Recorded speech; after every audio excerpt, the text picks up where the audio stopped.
kati ya tarehe 28 mwezi wa 11 2025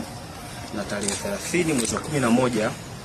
2025, TAKUKURU mkoa wa Geita ilipokea taarifa za uwepo wa vitendo vya rushwa vilivyoshukiwa kuwa ni vya rushwa vilivyofanywa na Mheshimiwa Cornel Lucas Magembe, mbunge wa jimbo la Chato Kaskazini, kwa kushirikiana na Mheshimiwa Frank Leonard Francis aliyekuwa diwani mteule wa kata ya Mganza. Uchunguzi ulithibitisha kuwa viongozi hawa waliwakusanya madiwani wateule 20 wa halmashauri ya wilaya ya Chato katika hoteli ya Lexon iliyopo jijini Mwanza na baadaye Serengeti Palace Hotel iliyopo mji mdogo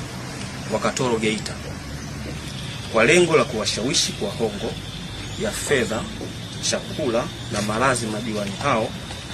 ili kupiga kura za upendeleo kwa mgombea waliyemtaka katika nafasi ya mwenyekiti wa halmashauri ya wilaya ya Chato. Pastor Lucas Lutandula, mbunge wa jimbo la Chato Kusini, kwa kushirikiana na ndugu Bartholomeo Christian Manunga aliyekuwa diwani mteule ya kata ya Bungera na Mheshimiwa Josephat Elias Manyenye aliyekuwa diwani mteule kata ya Bwera, katika kuwania nafasi ya mwenyekiti wa halmashauri ya wilaya ya Chato, walituhumiwa kujenga ushawishi wenye vitendo vya rushwa kwa diwani mteule wa kata ya Muungano Mheshimiwa Njile Charles Mboligo kwa kumpa hongo ili kujiondoa katika kinyang'anyiro cha uchaguzi ili kumpatia ushindi wa wazi Bartholomeo Christian Manunga katika uchaguzi wa nafasi ya mwenyekiti wa halmashauri ya wilaya ya Chato. Kufuatia matukio hayo, ofisi ilianzisha uchunguzi na kubaini uwepo wa vitendo vya rushwa katika mchakato wa uchaguzi huo wa mwenyekiti wa halmashauri ya wilaya ya Chato ndani ya Chama cha Mapinduzi, na kulazimika kuchukua hatua za kisheria dhidi ya wote waliobainika kwa mujibu wa sheria ya kuzuia na kupambana na rushwa sura ya 329 marejeo ya mwaka 2023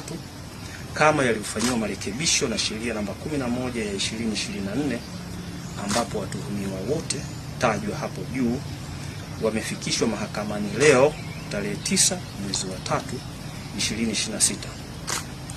Kesi hizi mbili